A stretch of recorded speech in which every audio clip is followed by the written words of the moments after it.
nombre del patronato de la Fundación Tatiana Pérez de Guzmán el Bueno, les doy la bienvenida a nuestra sala de conferencias y, como saben, porque están hoy ustedes aquí con nosotros, tenemos el placer de inaugurar un nuevo ciclo que siempre es una alegría para la Fundación, que somos una fundación joven que vamos realizando diversas actividades. Y es un nuevo ciclo de conferencias que hemos organizado en colaboración con el Instituto de Estudios Madrileño, cuya presidenta hoy nos honra con su presencia para esta sesión inaugural que queremos introducirles. Se trata además de un tema muy querido para esta fundación. Todos los temas que proponemos nos gustan, nos interesan y por eso hacemos el esfuerzo de desarrollarlos, pero este es un tema muy querido, el de las quintas de recreo madrileñas, porque se refiere a uno de los fines principales de la Fundación, que es el estudio y cuidado de la naturaleza y su relación con la persona. Por un lado, es algo de gran importancia para nosotros y tenemos también un motivo sentimental, si quieren, un motivo histórico importante, también porque se relaciona con la historia de quien fue nuestra fundadora, Tatiana Pérez de Guzmán el Bueno, condesa de Torre Arias, que fue la última propietaria privada de la quinta que lleva su nombre y que dará también tema a una de las conferencias del ciclo.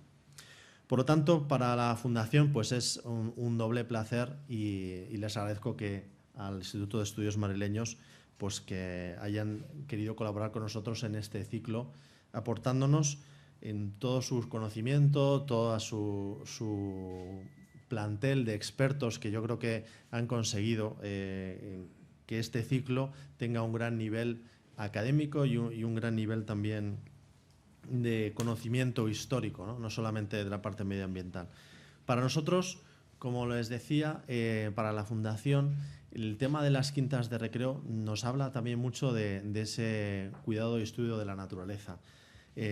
Para nosotros, en nuestras actividades procuramos tratar este tema del estudio y cuidado de la naturaleza con una vertiente primero académica, y para ello pues hemos tenido pues, la oportunidad de crear la primera cátedra de ética ambiental en España con la Universidad de Alcalá de Henares, y luego también pues, hemos tenido pues, la oportunidad de ayudar a nuestros jóvenes que quieren dedicarse a la investigación en medio ambiente con unas convocatorias anuales de becas predoctorales que mantenemos todos los años con un comité científico. Y luego también procuramos que ese fin medioambiental de la Fundación pues se plasme en actuaciones concretas, comenzando por el patrimonio de la propia Fundación, que estamos desarrollando en nuestros primeros años. Somos, les decía, una fundación joven que llevamos 3 años escasos y en estos años pues, hemos procurado hacer actuaciones medioambientales de restauración en algunas de las fincas de la Fundación, como en la Sierra de Ávila, la Serrota, donde ya se ha realizado una primera repoblación de unos 100.000 pinos silvestres. Y luego también llevamos tiempo trabajando, todavía no nos queda un largo tiempo, pero estamos muy ilusionados con un proyecto de crear un centro de referencia medioambiental en la finca Monteparís, en Las Rozas, con finalidades de investigación y de educación. Por eso, cuando nuestra querida Mónica Luengo, a quien agradezco pues, que haya coordinado este ciclo, pues nos vino a proponer este tema de las quintas de recreo, la verdad es que no pudimos resistirlo, ¿no? A organizarlo, enseguida conectamos con este tema y le agradezco mucho, ¿no? Aprovecho la ocasión, todo el trabajo que ha desarrollado en este trabajo oculto que hoy se hace realidad y que hace posible esta propuesta cultural, ¿no? Que me parece que va a ser de gran nivel histórico ambiental. Ya les decía antes que no hemos podido, gracias también a Mónica, pues encontrar mejor aliado que el Instituto de Estudios Madrileños, que desde el principio se ha volcado con esta iniciativa, con una amable disponibilidad siempre y que nos avala y nos garantiza pues, la gran calidad que pienso que va a tener este ciclo. Y también, pues, no quiero dejar de aprovechar la ocasión, aunque le va a presentar Mónica a nuestro conferenciante de hoy, a Miguel Lasso de la Vega, pues que haya aceptado nuestra invitación. Pensamos que también pues, no hay mejor manera de comenzar este ciclo que con uno de los grandes expertos de nuestro país en el tema.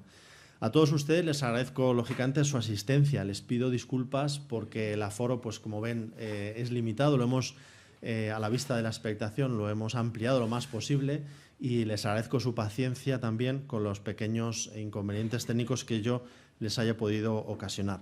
Espero que disfruten de esta conferencia también y de todo el ciclo. Y nada más, bienvenidos y les dejo con la presidenta del Instituto de Estudios Madrileños. Muchas gracias.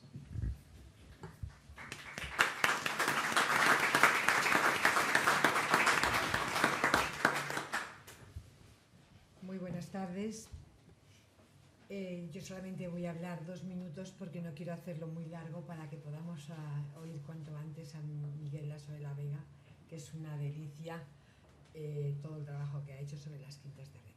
En primer lugar, quiero saludar a todos los miembros de la Fundación Tatiana Pérez de Guzmán, su vicepresidente, don Teodoro, y todo el personal de esta casa, Álvaro, que ha estado pendiente en todo momento, Aurora, que también hemos estado intercambiando correos durante bastantes días para llevar a cabo todo ese proyecto.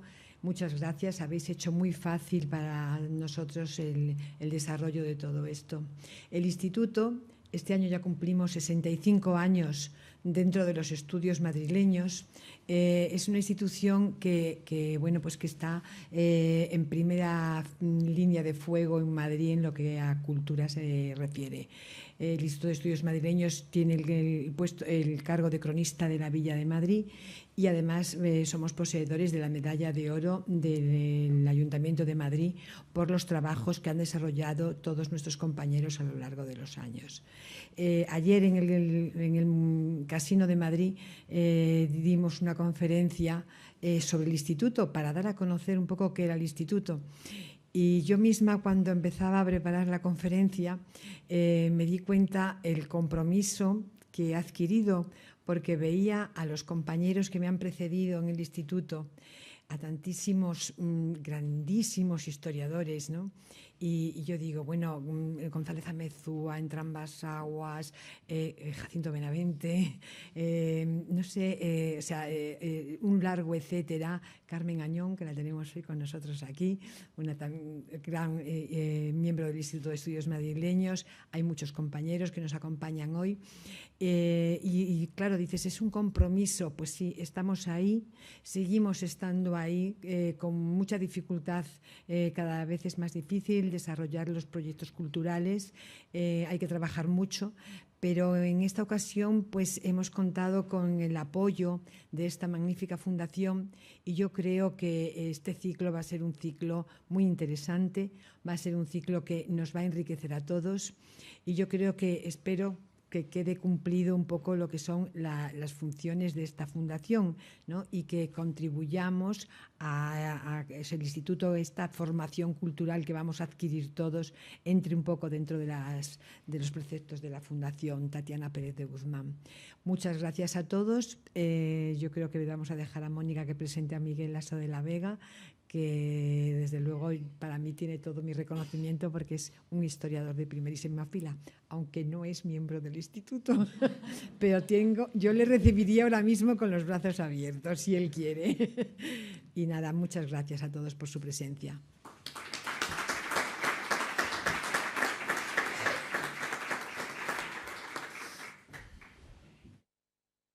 Me toca a mí, voy a ser también breve porque estamos todos deseando escuchar a Miguel, pero no podía dejar menos de agradecer desde luego a la Fundación Tatiana Pérez de Guzmán el Bueno la confianza que ha depositado en mí para la organización de este curso. Me ha sorprendido, sobre todo en el poquito tiempo que nos conocemos, su abierta disposición, su actualidad en todos los temas que tratan. Yo les invito a que entren en su página web y vean todos los ciclos de conferencias que realizan, porque realmente están a la vanguardia de los temas de actualidad. También, como no, quería agradecer al Instituto y en especial a su presidenta, su disposición siempre a tratar los temas de investigación madrileños. Pero sobre todo en estos tiempos que es tan difícil llegar a acuerdos y pactos, agradecerles a ambos que con mucha celeridad y mucho interés se pusieran de acuerdo para firmar un convenio pensando realmente más que en el bien de las instituciones de cada uno, de la propia, del bien común, de lo que todos deseamos escuchar y participar y disfrutar. Así que muchísimas gracias. También agradecer a los conferenciantes que han respondido todos de forma entusiasta y unánime, a pesar de sus compromisos, y que gracias a ellos, en definitiva, son ellos los que nos van a dar la oportunidad de disfrutar de este tema. Agradecer también, y ya no se asusten porque esto parece una dedicatoria, un agradecimiento de los Goya, pero ya no voy a seguir con la familia y los amigos, pero sí agradecerles, agradecer a todo el equipo de la Fundación que no está hoy aquí sentado, a Blanca, a Aurora, a Isabel, a todos los técnicos que hacen posible que hoy nos sentemos aquí y a veces trabajando contrarreloj. A todos ellos muchísimas gracias. Y finalmente, de agradecimientos, solo me queda agradecerles a ustedes su presencia, porque sin ustedes pues no haríamos nada, estaríamos aquí muy aburridos disfrutando de Miguel, pero es mucho más agradable hacerlo en su compañía.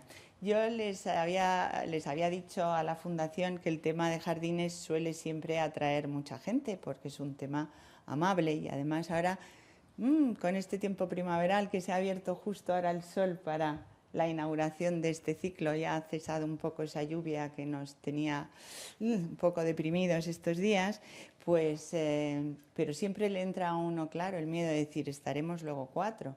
Veo que no, que como siempre el tema de los jardines, esos lugares maravillosos, lugares de meditación, de placer, de recreo, pues sigue atrayendo a muchos de ustedes y sobre todo, además en este caso, unos jardines madrileños, porque yo creo que lo que tenemos todos el ánimo es de dar a conocer y difundir esas joyas de nuestro patrimonio, especialmente las quintas, muchas de ellas por estar en la periferia y no en el centro, son grandes desconocidas. Y todas guardan momentos memorables de nuestra historia que yo creo que es fundamental que conozcamos. Pues bien, ya paso a explicarles, he acabado los agradecimientos y paso a explicarles muy rápidamente las conferencias. Bueno, presentaré ahora más tarde a nuestro primer conferenciante, pero quiero recordarles que el próximo martes, día 26 de abril, vamos a ir recorriendo todos los barrios de Madrid, o bueno, unos poquitos, pero nos iremos hasta Canillejas para conocer la historia de la Quinta de Torresarias, que es una gran desconocida y que es fundamentalmente la base de nuestro mutuo y primer conocimiento. Nos va a introducir en el tema don José Ramón Salgado, que es un arquitecto colaborador de la Fundación y que se lo conoce bien. Aquí voy a explicarles también que vamos a visitar todos estos lugares, pero los grupos son muy reducidos. Habrá que hacer una inscripción y se guardará rigurosamente el turno de inscripción, porque los grupos, desgraciadamente, van a ser muy, muy reducidos, de unas 25 personas. Veremos si se pueden repetir, pero por el momento va a ser difícil, donde contaremos con los expertos conferenciantes y la quinta se visitará el sábado, día 30. El siguiente martes, bueno, aunque hoy es miércoles, guárdense ustedes los martes en la agenda para venir a las conferencias y tienen que reservarlo para venir porque nos iremos hasta los Carabancheles para, de la mano de Eva Rodríguez, conocer las antiguas quintas, las antiguas fincas y especialmente el Palacio de Vistalegre. Aquí no vamos a poder entrar el sábado a verlas, sino que será el viernes, día 13, la visita por la tarde, porque es imposible administrativamente visitarla durante el sábado. El día 10 de mayo, la especialista Alicia Díaz de Valdeón nos hará rememorar el pasado de Chamartín de la Rosa. Desgraciadamente en Chamartín veremos poquito, porque más tendremos que guardarlo en nuestra memoria que lo que queda, pero visitaremos algunos de los restos y visitaremos, si no hay boda, porque si hay boda no nos dejan entrar, en el Palacio de los Duques de Pastrana. Confiemos en que no haya boda y que efectivamente se confirme. O iremos muy temprano antes de que lleguen los contrayentes. El día 17 de mayo nos toca el Capricho de la Alameda de Osuna. Para mí, la joya de la corona. Pero claro, ¿qué voy a decir yo? Me tendrán que sufrir a mí explicándoselo. Y lo visitaremos el sábado 21 de mayo. Y finalmente, para cerrar, con un broche de oro, nuestra presidenta, María Teresa Fernández Talaya, nos hablará de la salida hacia el Pardo con la Moncloa, la Florida, perdón, y la Quinta, la Moncloa, la Florida y la Quinta del Duque del Arco. Y la Zarzuela. Y tendremos la visita a la Quinta el sábado 28 de mayo. Así que tienen por delante un larguísimo programa entre conferencias y visitas. Casi vamos a parecer la Feria de San Isidro, pero yo creo que el cartel de nuestros primeros espadas supera con mucho el de las ventas. Y, perdón, se me olvidaba un detalle práctico. Los que quieran recibir noticias para apuntarse a las visitas lo pueden hacer online a través de la web de la Fundación, y si quieren ustedes recibir el aviso para poder inscribirse, por favor, a la salida dejan ustedes su correo electrónico para que podamos enviarles el aviso correspondiente. O a través de la web también pueden enviar un correo con su... O a través de la web directamente. No vale apuntarse desde el primer momento a todas. Bueno, haremos lo que esté en nuestra mano y si hay mucha demanda intentaremos organizar un segundo grupo. Pues muchísimas gracias. Yo solo espero que compartan con nosotros el deleite y el disfrute que vamos a tener recorriendo estos jardines. Y ahora ya no me queda más que presentar a Miguel, casi es lo más largo de todo. Miguel, él no va a hablar de su libro, pero yo sí me lo he traído. Un volumen, porque son dos y pesa muchísimo. El segundo, que es mucho más gordo. Miguel Lasso de la Vega es doctor arquitecto por la Universidad Politécnica de Madrid y actualmente es profesor titular de Historia de Arquitectura de la Universidad Europea de Madrid, donde además es director académico de Arquitectura, Diseño e Ingeniería Civil, y desde la Universidad Europea impulsa y coordina multitud de actividades relacionadas con estos temas.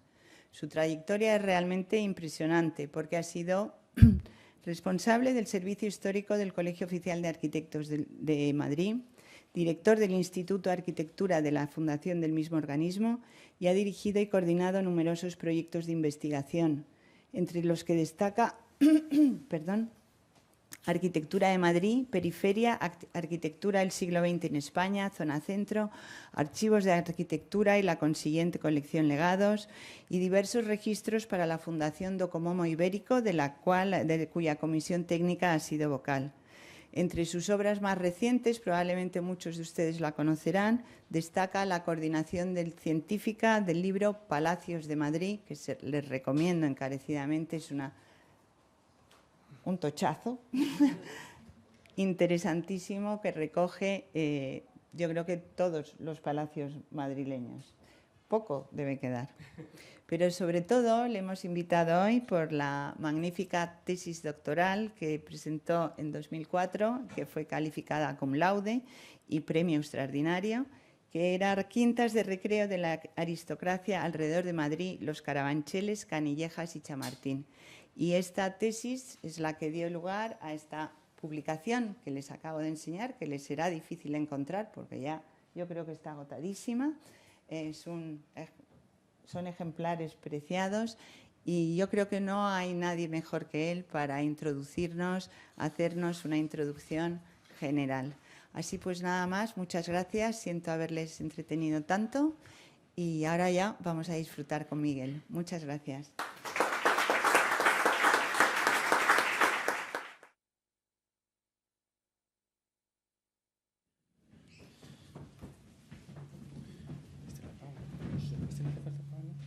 Les digo, se apaga desde ahí.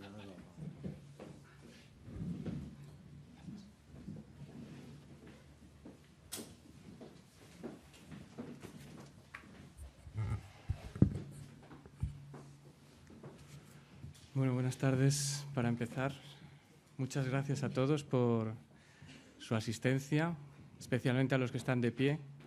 Van a tener una ventaja porque si se aburren van a poder salir corriendo más deprisa. Bueno, quería empezar agradeciendo por las palabras, todos los que han intervenido, especialmente a Mónica Luengo. Como coordinadora de este ciclo, ella fue la que me invitó a participar. Quiero dar también las gracias a la Fundación Tatiana Pérez de Guzmán el Bueno y al Instituto de Estudios Madrileños. Para mí, desde luego, es un placer estar aquí. Es un placer, como ha dicho Mónica, por el tema del ciclo, que es un tema que coincide con lo que fue mi tesis doctoral y con luego los libros que ha enseñado Mónica, que publiqué hace ya, yo creo que más de 10 años o en torno a 10 años. Y también es un placer porque, bueno, este sitio, esta sede de la Fundación es heredera de la última aristócrata que tuvo una residencia recreativa en el término municipal de Madrid, doña Tatiana Pérez de Guzmán el Bueno, y que, como se ha dicho aquí, desde luego hasta hace no mucho ha sido la gran desconocida. En los últimos años hemos asistido a la polémica tras la cesión al Ayuntamiento, o tras desvelarse la cesión al Ayuntamiento de Madrid, pero hasta ese momento prácticamente se había olvidado, sobre todo desde después de la Guerra Civil. No quiero desilusionar porque yo voy a hablar poco de jardines. Yo no sé de jardines, y menos con Carmen Añón aquí o con Mónica Luengo. Yo no puedo hablar de jardines. Voy a hablar fundamentalmente de arquitectura. Traía esta imagen porque, bueno, es un montón de casas de recreo, de palacios, no solo de Madrid, también de otros lugares de España, que yo creo que ilustra un poco lo que les quiero contar, ¿no? Una diversidad, un recorrido por lo que fue el fenómeno recreativo. Es verdad que nos vamos a centrar, o voy a intentar centrarme en Madrid, en lo que fue la Edad Moderna y parte de la Edad Contemporánea. Y lo voy a hacer explicando fundamentalmente lo que son sus características desde el punto de vista arquitectónico. Por eso también me van a disculpar que no siga un orden cronológico, voy a subir, bajar de periodo según vaya avanzando. Como ámbito he tomado lo que es el término de la provincia o la delimitación de la provincia de Madrid en 1822. Coincide en gran medida con lo que es la delimitación de la Comunidad de Madrid desde su creación en 1983.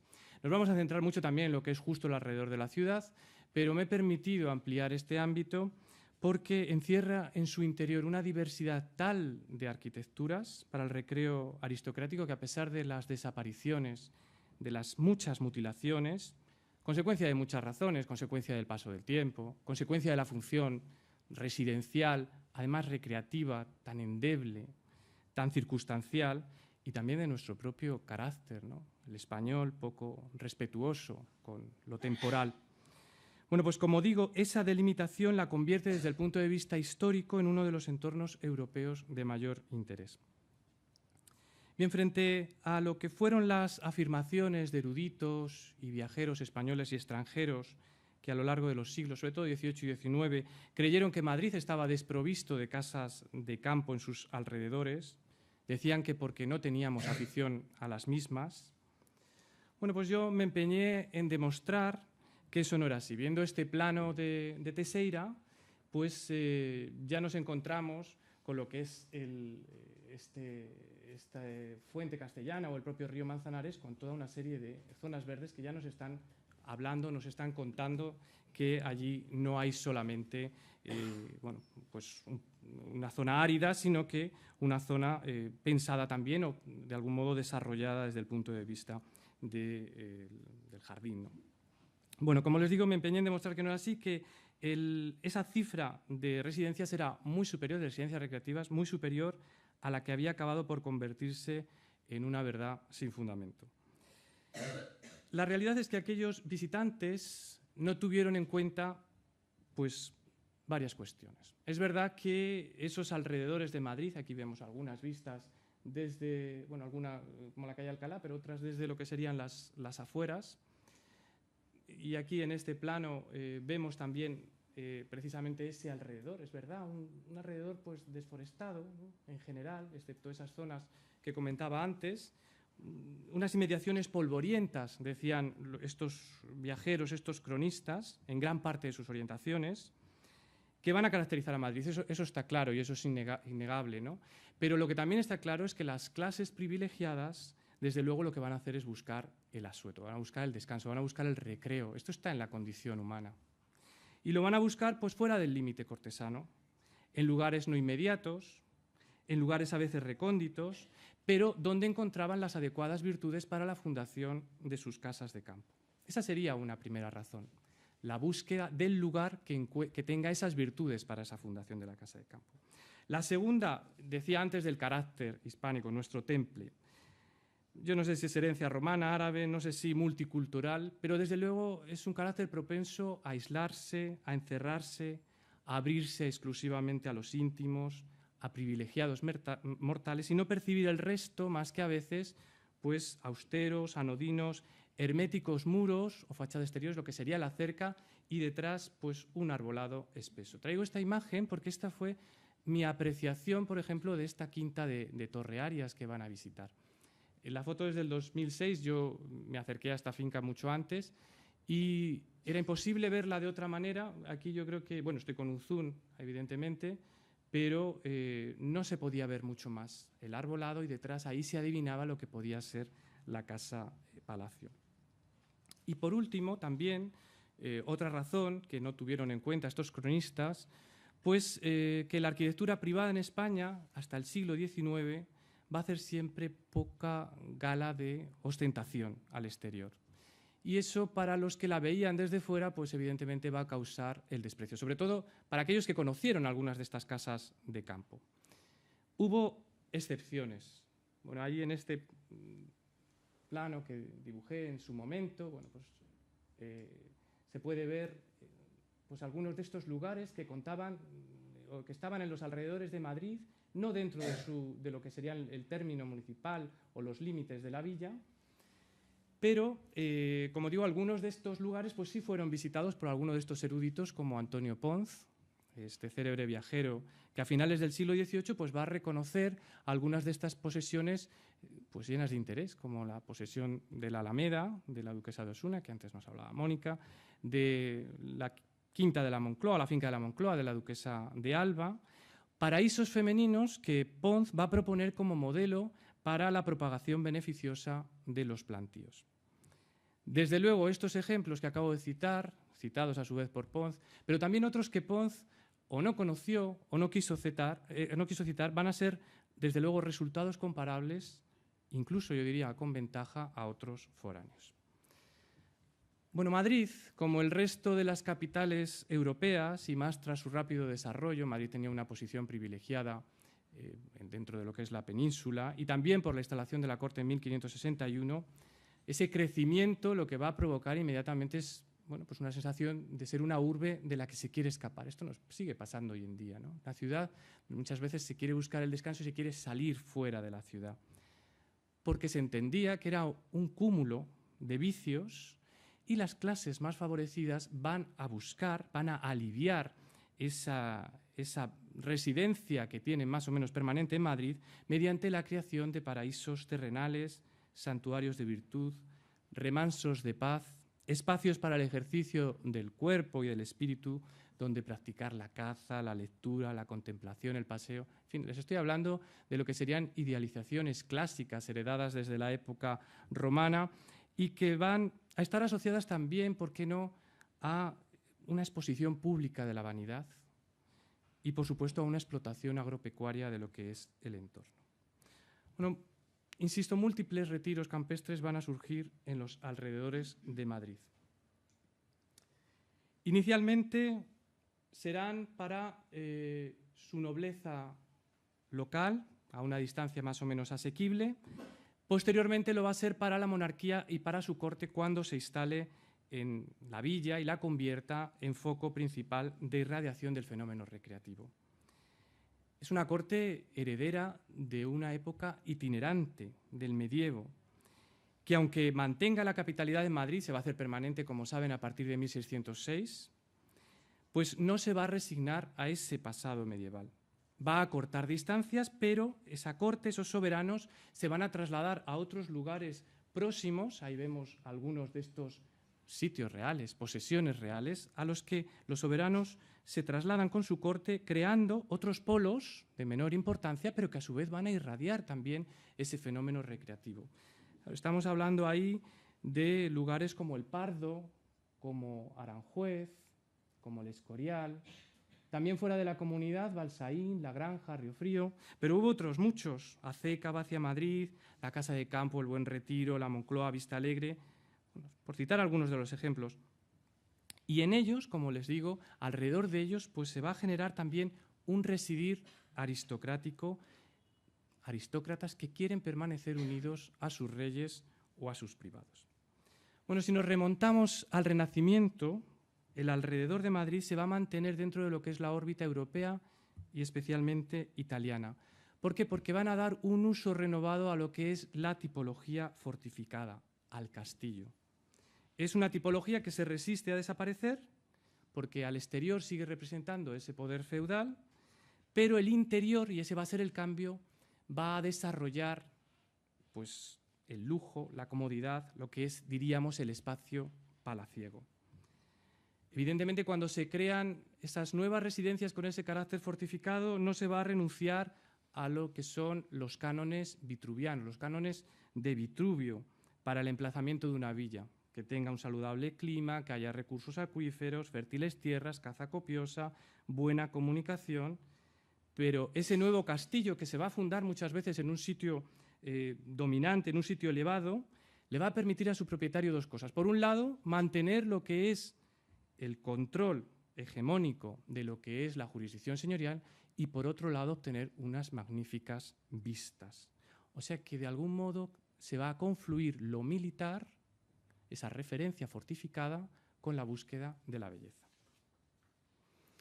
Bueno, pues en esa casuística se van a encontrar los castillos construidos, aquí ven otra imagen de estos sitios reales.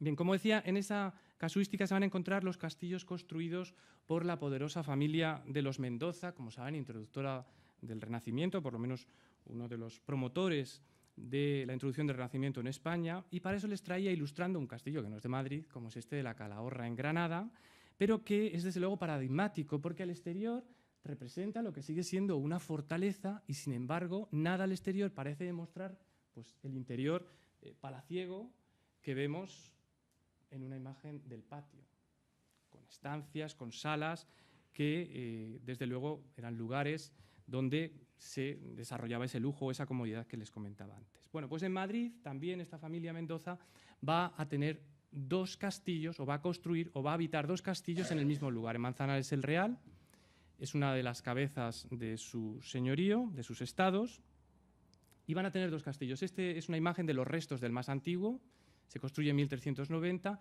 es el castillo que va a disfrutar el marqués de Santillana y sus hijos, donde se supone que el marqués de Santillana escribió esas célebres serranillas.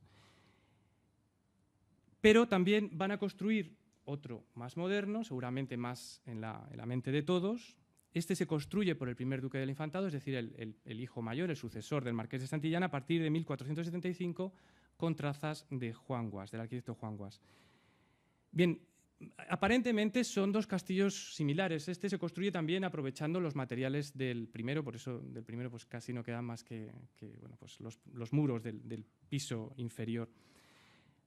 Aparentemente, como digo, parece que es el mismo tipo de castillo, ¿no? O el mismo tipo de villa, perdón, con formas fortificadas, tradicionales, que no reflejan abiertamente el interior, pero hay un cambio conceptual.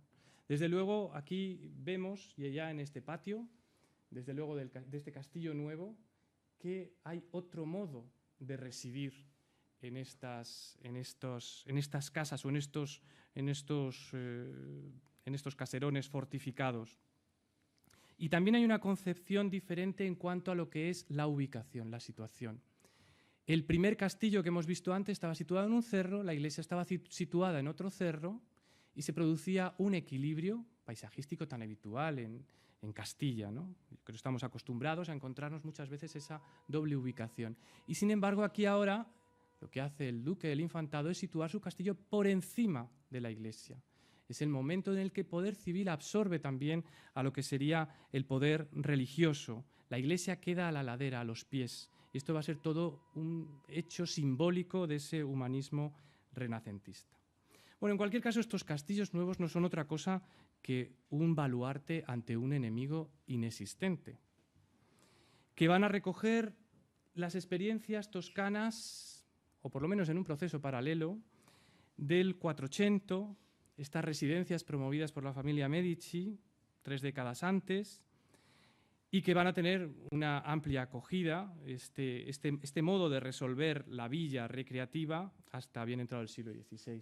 Aquí vemos algunas de estas villas, vemos la villa de Cafayolo, en una imagen también, en la imagen inferior, en uno de los... Intento representar aquí. Esta de aquí es la misma imagen, la de arriba, en un grabado anterior. Y la villa de Carelli, que es esta de aquí. Y aquí tendríamos la de Trevio, que esta está desaparecida. Bueno, pues estas villas de los Medici, como digo, realizadas por el arquitecto Michelozzo, van a tener gran influencia en muchos de estas villas fortificadas que se construían en España. El primer castillo, por ejemplo, de Aldovea, en San Fernando de Henares, estaría en esta línea. El castillo de Batres, de los condes de los Arcos, sería también ese tipo de castillo o de residencia fortificada con un interior ya palaciego.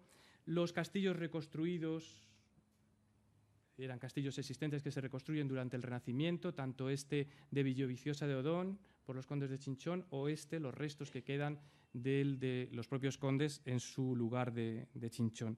Bien, todos son tipologías de una casa de campo fortificada en la que se va a ir asumiendo la evolución del lenguaje arquitectónico, desde un gótico mudéjar hasta el manierismo, pero en todas va a haber sus esquinas torreadas, un patio central porticado, los miradores, amplias salas representativas ricamente adornadas en suelos, en techos, en zócalos, en chimeneas.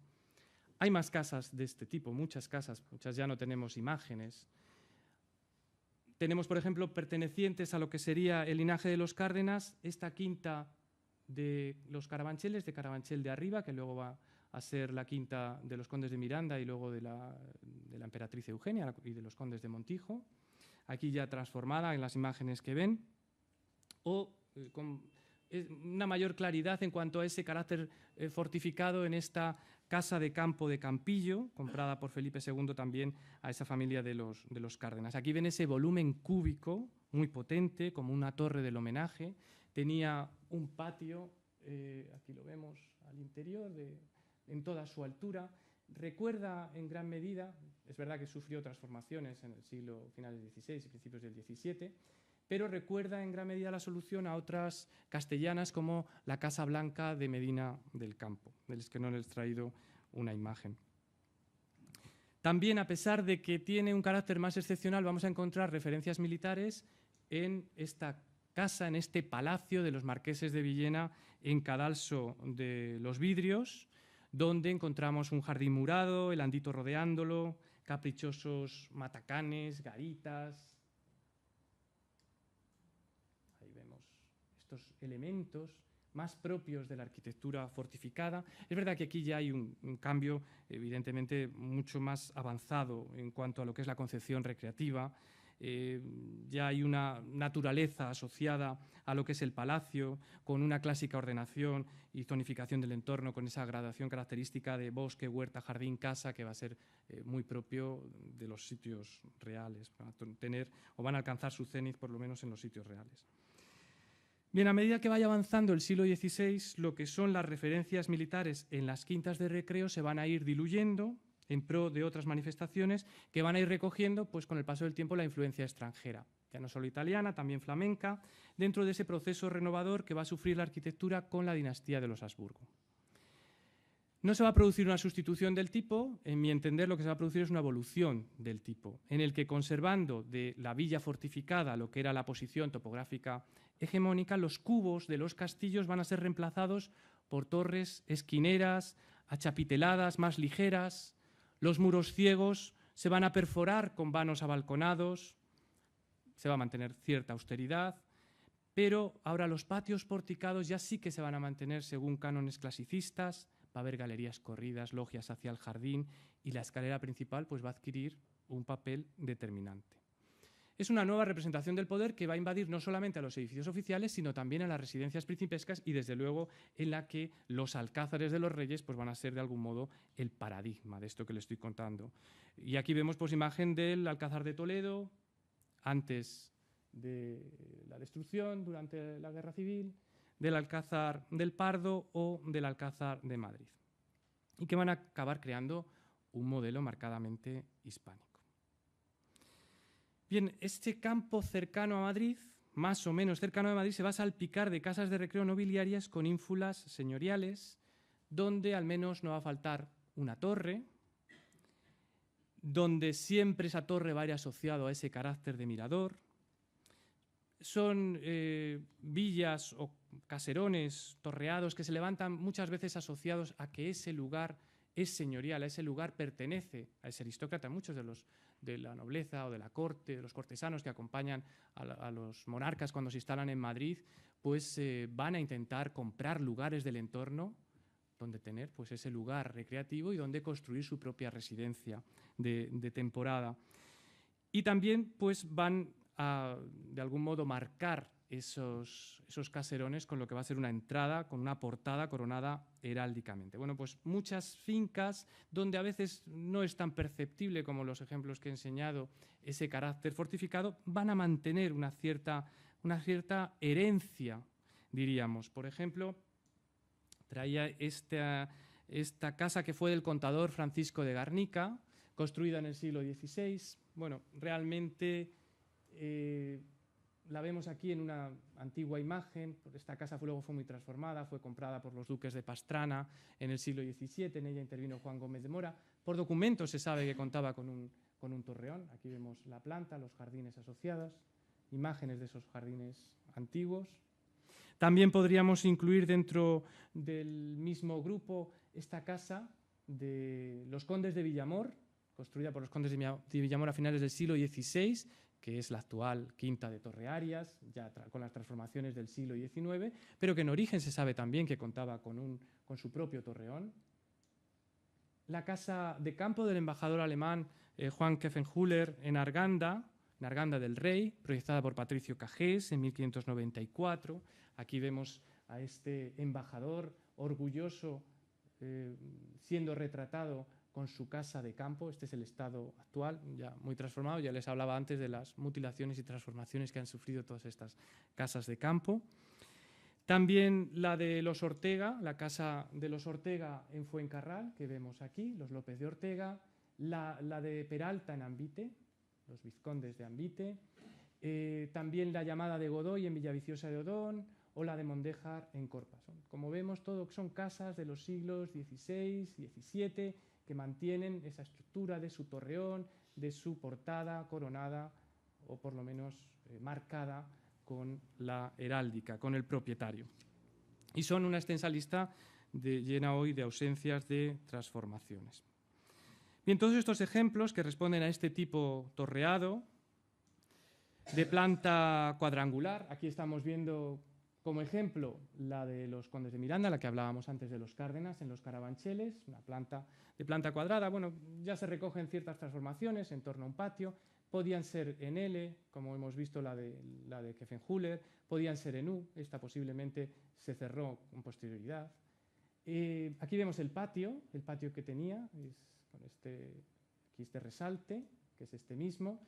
Traía esta foto, me parece que refleja en lo que ha quedado muchas de estas quintas. Esto está en una finca particular y bueno, pues que se hizo con algunos de los restos cuando fue derribada, como este capitel, ¿no? Es bastante clara de lo que han sufrido la mayor parte de estas quintas de recreo. Bien, eran casas, como digo, de 1 o 2 niveles y son las casas que también durante los siglos XVI o XVII van a poblar lo que es otra periferia, pero la periferia inmediata a Madrid, sin salir de la cerca. Esas casas que tienen un carácter híbrido entre lo urbano y lo suburbano, entre lo permanente y lo temporal. Dentro de lo que es la cerca, pues existió casas que ya no existen, como la llamada casilla del secretario Antonio Pérez en Atocha. Se sabe que tenía 4 torres esquineras, que tenía patio, que encerraba una lujosa morada. Hoy se encuentra embutida dentro de lo que sería el convento de la Asunción en Atocha. El Palacio de las Vistillas de los Duques de Pastrana, donde hoy está el Seminario de Madrid. Bueno, también se conoce que aquí intervino Juan Gómez de Mora, lo vemos en distintos grabados. Este sería el plano Ibáñez de Íbero, donde estaba el palacio y sus jardines, es lo que queda, básicamente, también muy polémicos por el tema de su conservación. Se sabe que tenía torres, galerías, patio. También, evidentemente, son esos palacios, ya digo, entre urbano y suburbano, que van a poblar los prados de los agustinos recoletos y de los jerónimos, lo que hoy sería el Paseo de Recoletos y el Paseo del Prado, como la del regidor Juan Fernández, que también intervino en el Gómez de Mora, o esta casa principal torreada, que también contaba con jardines, como es la de los marqueses de Alcañices, donde hoy se encuentra el Banco de España. Todas tenían ese mismo carácter que estoy comentando para el resto de casas de campo recreativa, herederas, de algún modo, de ese pasado fortificado. Y este tipo se va a prolongar también a lo largo del siglo XVIII.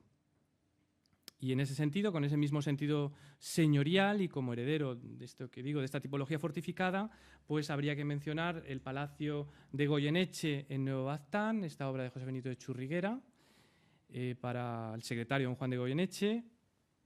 Aquí vemos dos imágenes, tanto esa vista aérea como aquí vemos lo que sería el palacio o la iglesia, el interior de la iglesia, la planta del edificio, evidentemente con otras connotaciones diferentes, porque no es solo residencia de recreo, también es explotación, es zona industrial. La del Marqués de Campo Florido en Valdeavero, o la que hemos citado, o la que les he citado antes, de Aldovea, que se construye sobre el antiguo castillo medieval tras la reforma que realiza el arquitecto Virgilio Ravallo para el cardenal infante Don Luis, para realmente como lugar recreativo. Y aquí vemos una imagen actual de este castillo, sigue denominando ese castillo, pero ya su aspecto casi más es palaciego que de castillo en sí. Bueno, si volvemos a ese festivo Prado, con esos caserones ribereños, bueno, pues todos estos caserones van a quedar subyugados cuando se construya el Palacio del Buen Retiro, el Palacio Real del Buen Retiro, algo que comienza a partir de 1632, perdón, ahí tienen otra imagen, a partir de 1632, aquí tenemos el Palacio del Buen Retiro, todos esos caserones que les he mencionado, aquí estaría el de Alcañices, como digo, van a quedar subyugados cuando empiece a desarrollarse a partir del embrión que fue el monasterio de los Jerónimos, donde había un cuarto real de época de los Reyes Católicos. Ya saben que era muy común entre los monarcas españoles esa unión entre lo mundano y lo divino. Les gustaba tener siempre una residencia junto a un monasterio y ese va a ser el origen, el desarrollo de lo que es el retiro, pero también de algún modo va a ser el origen de la construcción del monasterio del Escorial. Esto lo estudió Fernando Chueca en su momento. Pero volviendo al retiro, el retiro va a ser el cénit de una tipología de casa de campo a la española, donde se va a ofrecer una alternativa relativamente autóctona a lo que es el château francés o a la villa italiana, y en la que se van a superponer, por un lado, la tipología del alcázar, esa herencia fortificada, y por otro lado la del cortijo. Es decir, cuando hablamos del cortijo, de la funcional disposición de las edificaciones en una finca agropecuaria que van surgiendo en función del tiempo, en función de la necesidad, para controlar económicamente una posesión, para explotarla, donde el terrateniente vive por temporadas o permanentemente en el campo y allí habita, evidentemente en hábitats diferentes, con los mayorales o los vaqueros, ¿no?, con los trabajadores de la finca. Este cortijo, que es otra tipología en el fondo, es un modo de vida rústico, es, como les digo, que también se ha venido identificando con lo que sería comúnmente conocido como la hacienda, va a hundir sus raíces en el mundo romano, en el mundo visigodo, y coexiste, diríamos, en paralelo con esas casas fuertes o castillos recreativos que les he estado comentando desde el medievo, y donde la evolución arquitectónica es menos apreciable. Y, evidentemente, como nota característica, las referencias militares pues, no se van a producir. Como ejemplo, pues les traía este heredamiento de Buenamesón. Se conoce su existencia desde el siglo XII. Está en Villa Manrique de Tajo, evidentemente al borde del río Tajo, al sur de Madrid.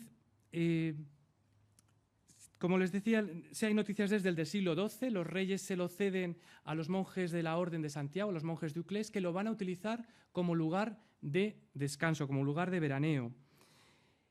Y ya en ese momento, en ese siglo XII, ya por documentos se sabe que tenía una función recreativa y una función productiva asociada.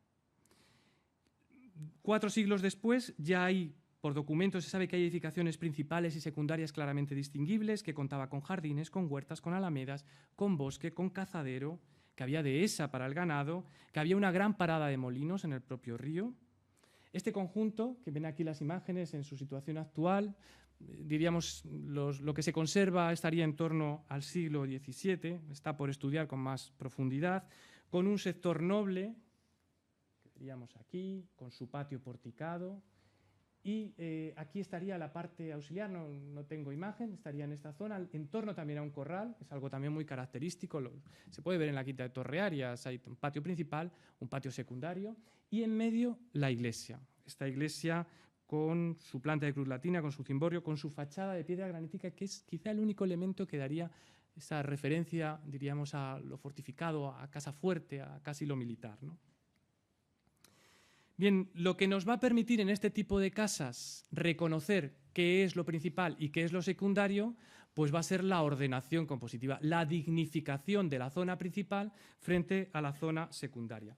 Y así lo vamos a ver en otras casas, en otros ejemplos, como este Sotomozanaque de los duques de Sexto, en Algete, como el caserío de Silillos muy deteriorado, muy destrozado, en Valdetorres de Jarama, la Casa Grande de Torrejón de Ardoz, o la Casa de los Marqueses de Valmediano en Fresno de Torote. Son construcciones, edificaciones que se realizan a lo largo de los siglos XVI y XVII, en donde no van a faltar los patios, los pórticos o miradores, oratorios, palomar, molinos, jardines, huertas y enormes extensiones de tierra productiva alrededor.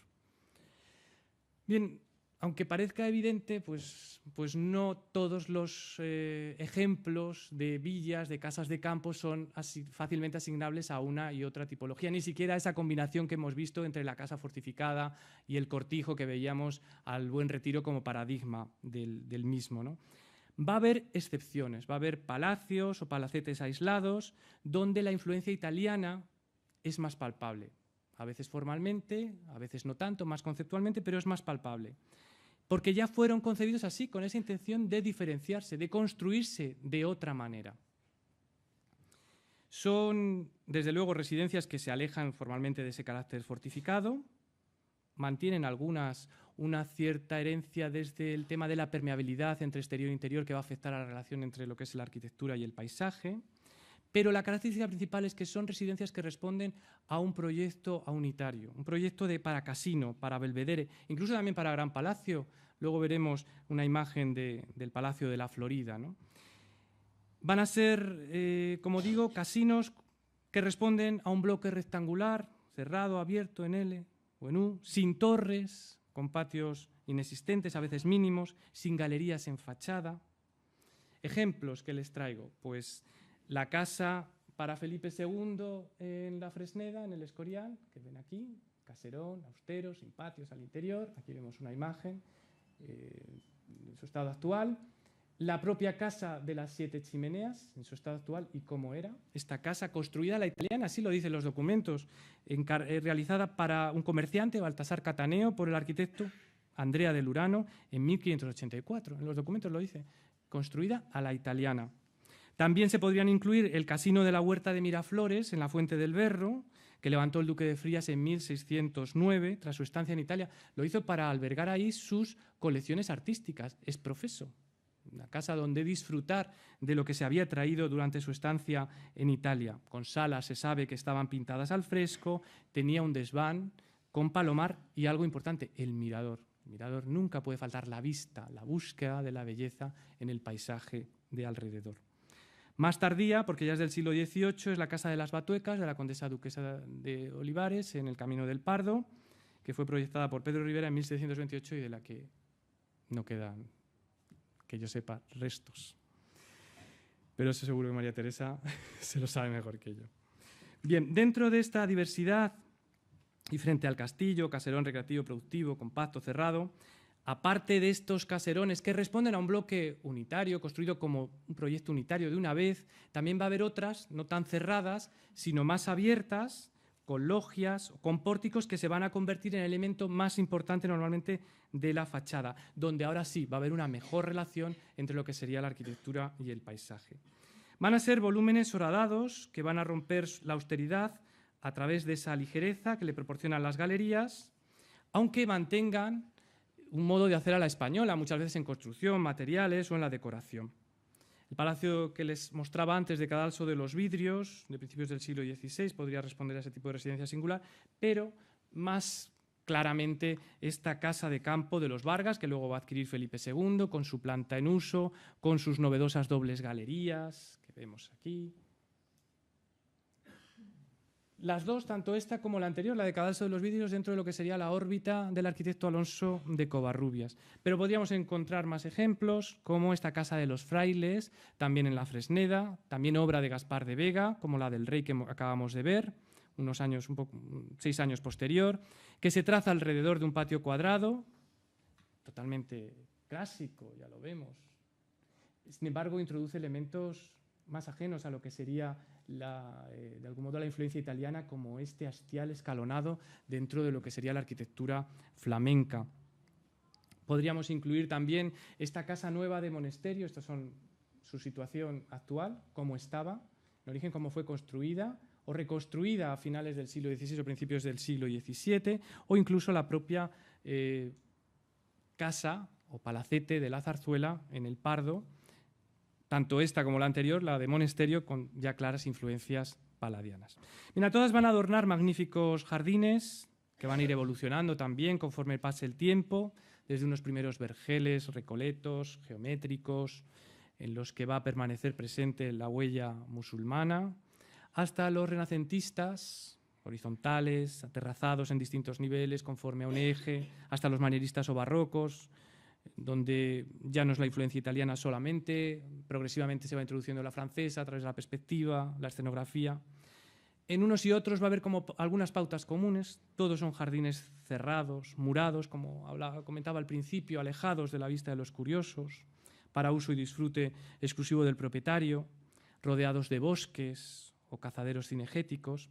Van a ser jardines muchas veces compartimentados y, algo importante también, con una concepción autónoma con respecto a lo que es la casa principal.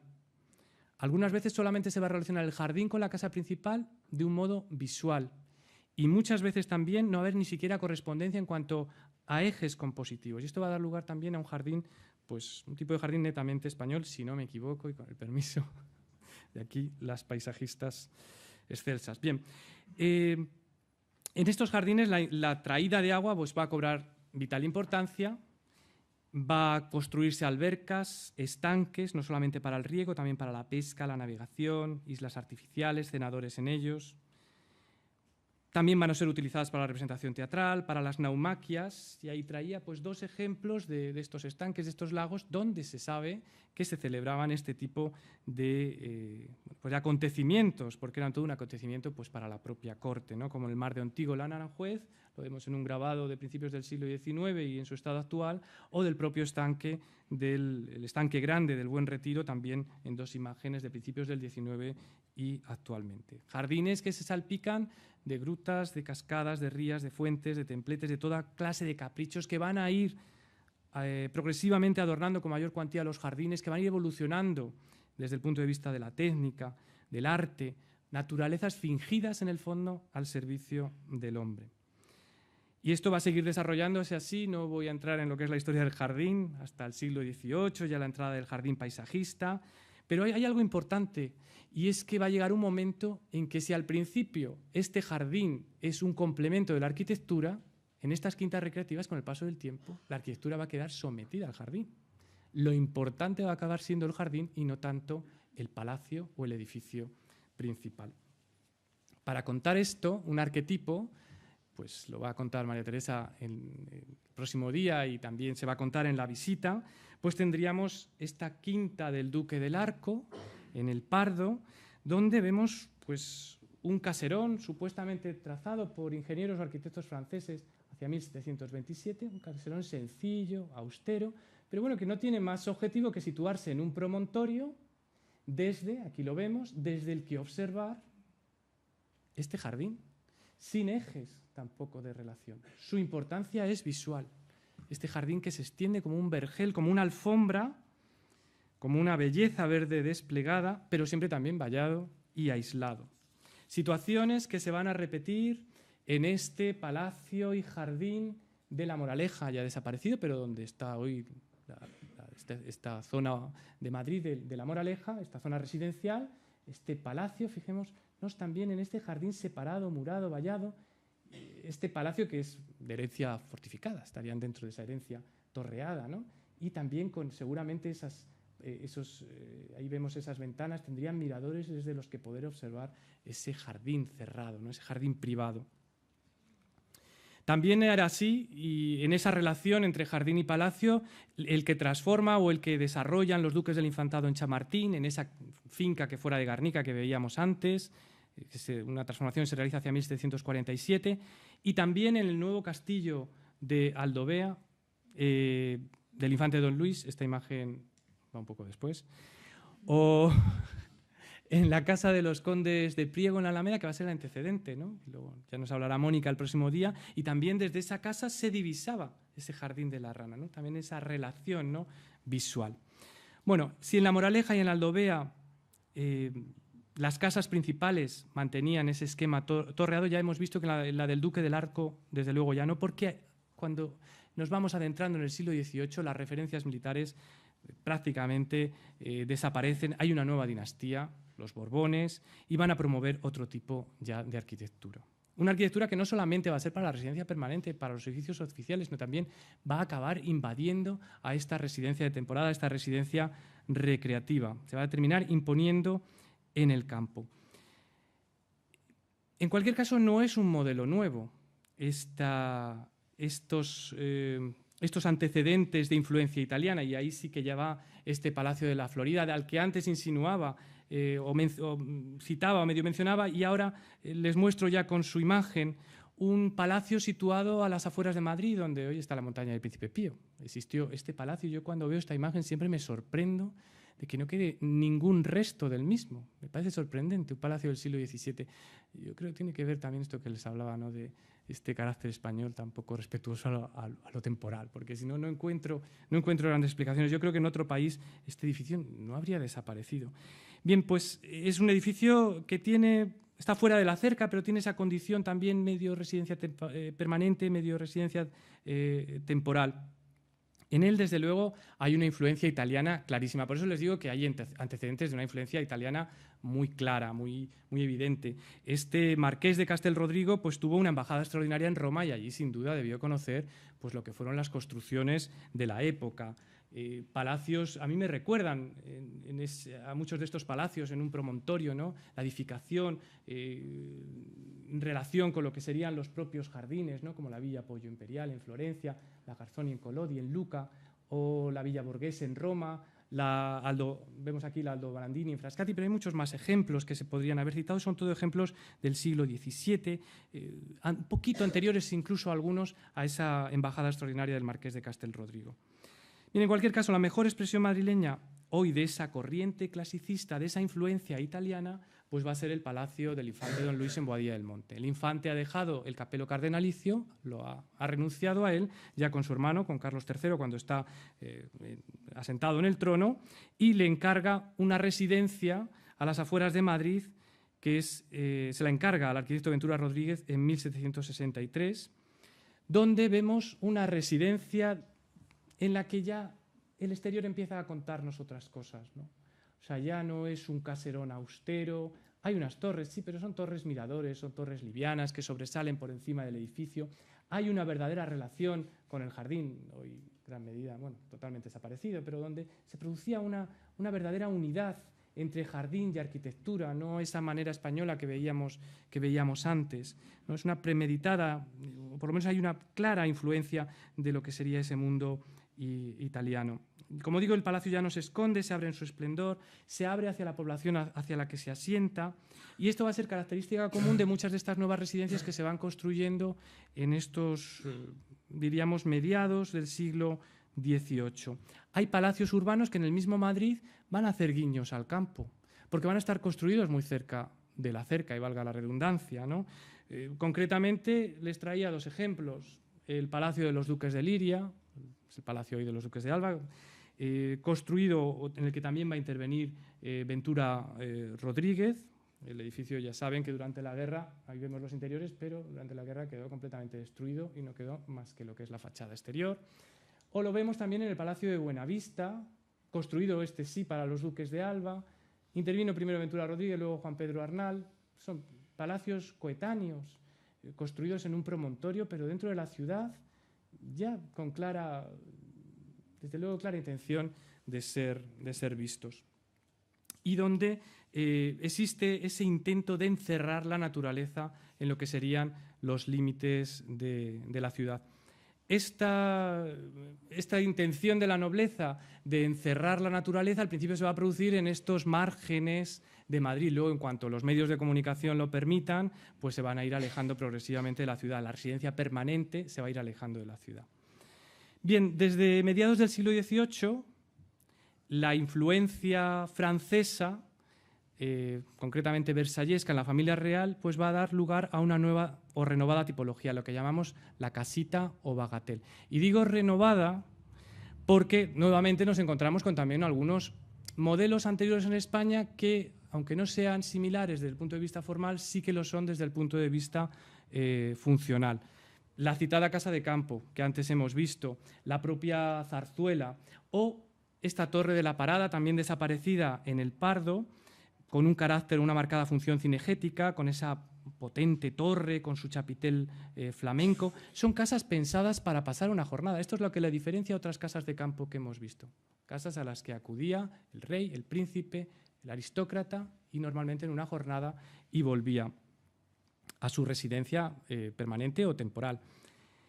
Les decía que también la Casa de los Vargas o la Zarzuela podrían incorporarse o podrían incluirse dentro de este antecedente de lo que va a ser esa casita o bagatelle que tanto desarrollo van a tener en el siglo XVIII. Casitas no exentas de suntuosidad, ordenadas, con su pequeño jardín proporcionado, compuesto en concordancia con algunas construcciones auxiliares. Casitas construidas para la fiesta o para el reposo, para conversar, para oír música, para coleccionar antigüedades o animales exóticos. La profusión de estos casinos lo vamos a encontrar en los sitios reales. Allí acuden los reyes y los príncipes, los infantes, quieren huir de la corte que les angustia, que va acompañando también a los reyes, aunque en los sitios reales se viva de una manera un poco más disipada que en el propio Ciudad de Madrid, pero van a construir estas casitas para sus íntimos, para huir. Y ahí tenemos pues, los ejemplos que nos quedan, ¿no? La casita del príncipe en el Escorial, la casita del infante en el Escorial de arriba o en San Lorenzo, la casita del príncipe del Pardo o la casita del labrador en Aranjuez. Son todos ejemplos que se van a desarrollar durante el siglo XVIII y en torno a lo que va a ser el reinado de Carlos III.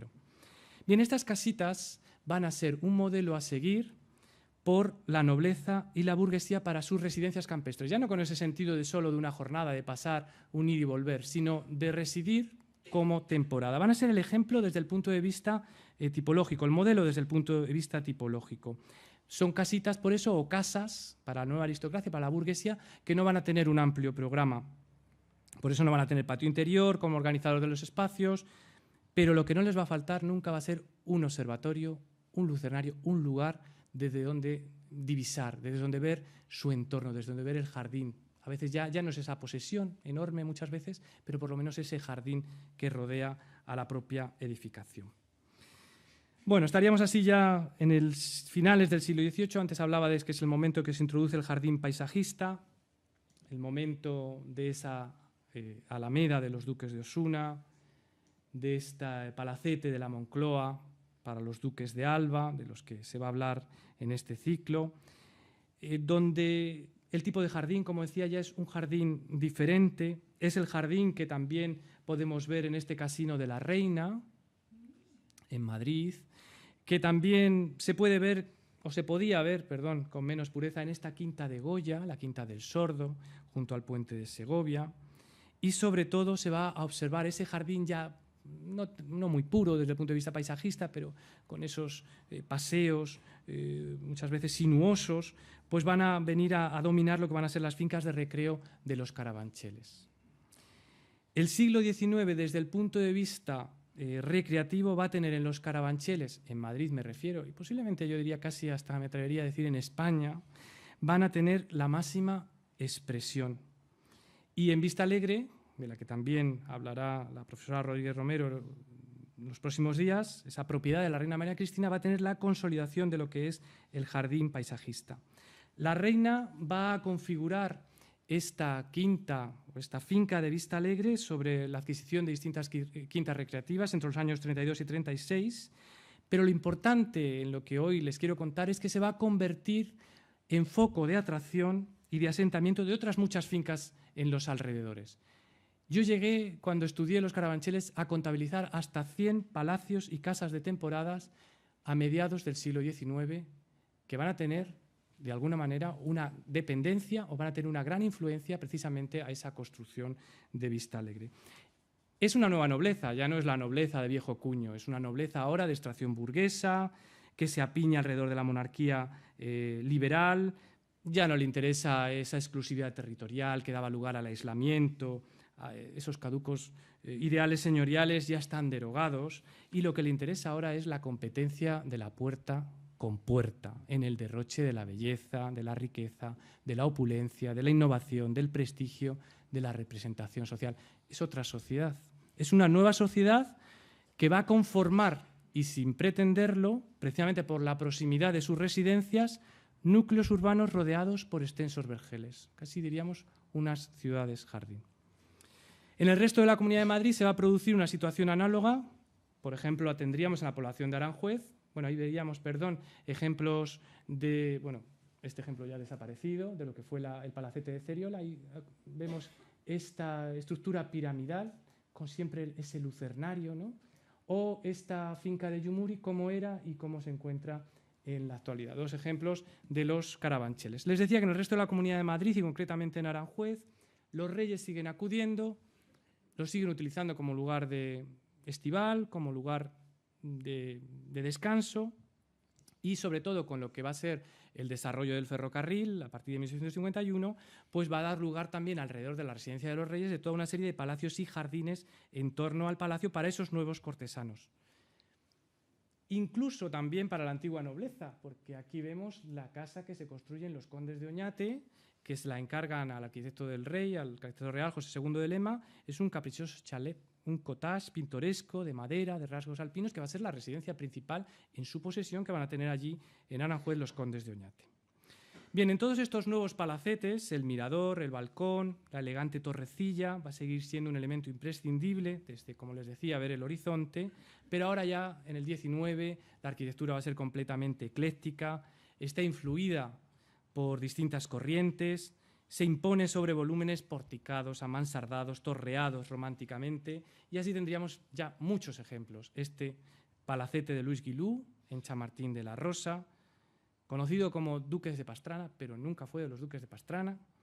El rincón de la aldea, la finca del Rincón para los Duques de Santoña en Aldea del Fresno. La remodelación de la Quinta de Aguilar por el Marqués de Bezmar, que daría lugar a lo que hoy es Torre Arias, o los castillos del Marqués de Valderas en Alcorcón, realizados por Luis de los Terreros, proyectados por Luis de Terreros en 1917. Ahí vemos imágenes de un nuevo tipo de arquitectura recreativa que puebla los alrededores de Madrid. Ya la variedad de planteamientos es enorme, trazados en U, con cordene, cúbicos, bloque rectangular. Normalmente no son de gran tamaño, excepto algunos, como este palacio nuevo del Marqués de Salamanca, que construye sobre lo que era un inicio de palacio para el marido de la reina María Cristina, para el duque de Riansares, y donde se va a conseguir la máxima expresión de arte, lujo y esplendor burgués en la arquitectura. Bueno, para finalizar, la restauración alfonsina lo que va a hacer es coincidir con la conversión de muchas de estas casas de campo en residencias permanentes, casas de campo que se encuentran en las proximidades de Madrid. Algunas de estas conversiones van a ser forzosas. Es el caso precisamente de este Palacio Nuevo del Marqués de Salamanca. El Marqués se arruina definitivamente y ya no le queda más remedio que marcharse a vivir a Carabanchel después de vender su palacio en Madrid. Otras, en cambio, van a ser libremente elegidas, como este palacete de la Fuente del Berro, que compra este banquero holandés, Cornelis van Eggen, para convertirlo su alojamiento cuando pasa sus temporadas en España. ¿Por qué ya no van a ser residencias recreativas temporales? Van a ser residencias temporales porque, les decía también hace un momento, ahora ya el automóvil, ahora ya el ferrocarril, lo que están permitiendo es que la residencia recreativa pueda ir más lejos, se acerque más a lo que va a ser la sierra. Este momento final, bueno, diríamos ya principios del 20, pues es el momento de las villas de Torrelodones, de las villas del Escorial, de las villas de Guadarrama, donde pues de algún modo esa clase más favorecida encuentra la exclusividad, encuentra la tranquilidad. Estos lugares, evidentemente, no son capaces de atisbar todavía lo que va a ser la masificación recreativa que se produzca a partir de los años 60. Con el desarrollo económico ya todo el mundo va a querer tener su segunda residencia y, como saben, estos lugares de la sierra pues van a estar, bueno, pues diríamos casi hasta masificados. Bueno, y poco más, simplemente yo quería, no sé si les he desbordado con el tema. Si lo he hecho es premeditado, porque yo lo que quería es que al final se quedaran con que este fenómeno recreativo existió en Madrid, existió en los alrededores de Madrid, fue grande y fue importante. Muchas gracias.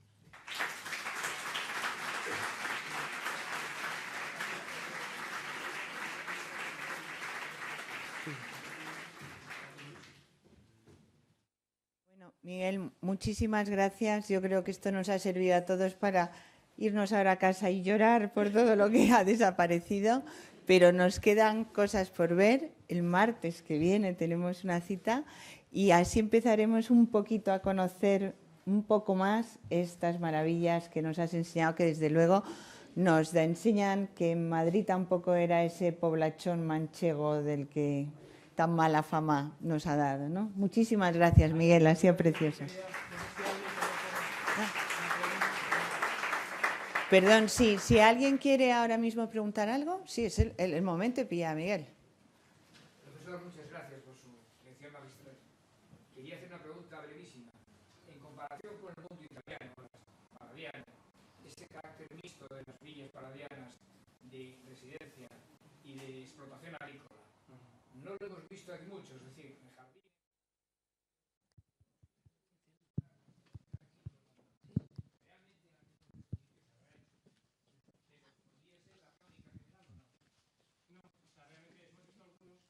Por ejemplo, Buenamesón, Sotomozanaque, en esos lugares sí que hay una intención, claramente, de asociar lo que es la residencia temporal del propietario con lo que sería también una función productiva.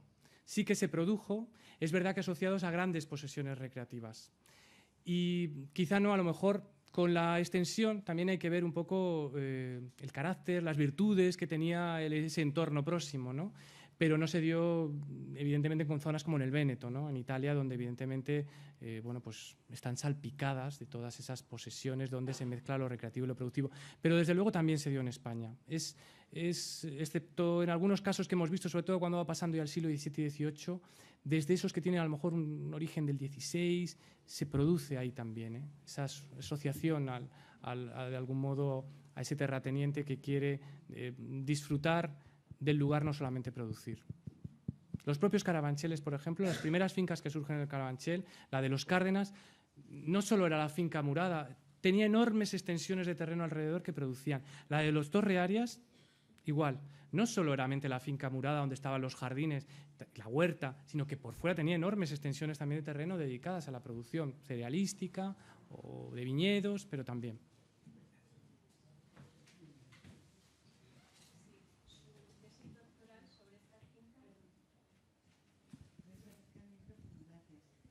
Sí, la tesis doctoral que usted hizo sobre las quintas, creo que he oído que es imposible de conseguir.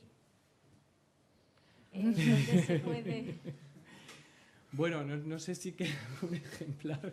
El Ayuntamiento de Madrid los editó en 2006 y 2007 y en 2 tomos, como antes ha contado Mónica.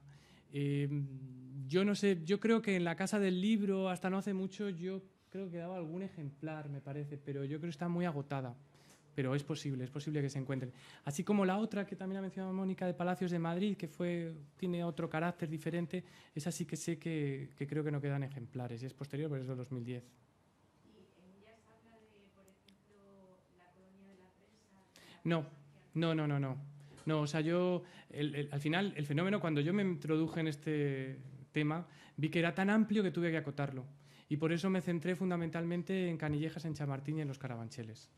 Y sé que muchas quedaron por estudiar y me hubiera gustado, y seguramente hay gente que querría seguir estudiándolas. Y además, lo que me centré también es todo lo que hoy está dentro del término municipal de Madrid, aunque fueran municipios independientes en su momento. Pero la colonia de la prensa ya pertenecía a una época posterior. También me limité desde el punto de vista cronológico, no quise pasar de mediados del siglo XIX. A mí me pareció ya que la revolución industrial, la llegada del ferrocarril, ya generaban otras cuestiones, y ahí me paré. He traído algunos ejemplos, he querido seguir un poquito más, pero yo en mi tesis me paré ahí, a mediados del XIX. Y si me lo permite, respecto al nivel de protección en lo que es la finca de Vistalegre, que eso está que da pena, ¿quién se encarga de esa cuestión? Bueno, el próximo día que va a dar la conferencia, la profesora Rodríguez Romero, que está allí atrás, además, yo creo que ya lo va a explicar mucho mejor. La dificultad que tiene Vistalegre, sobre todo, ha sido cuando la compró el Estado. Claro, eso la preservó al convertirse de algún modo en un bien público, en principio.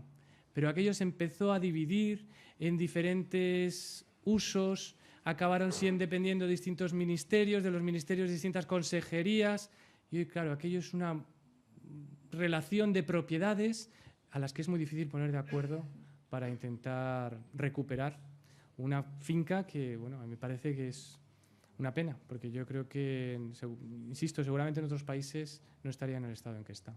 Es que además pone carteles que no sé si es de la Comunidad de Madrid la mayoría y no podemos entrar los vecinos. Ya. Yo le remito ahí a la conferencia de Rosa Rodríguez Romero, donde podrá seguramente contarle muchas más cosas a propósito de ella. ¿Alguien más? No, pues entonces muchísimas gracias. Muchas gracias.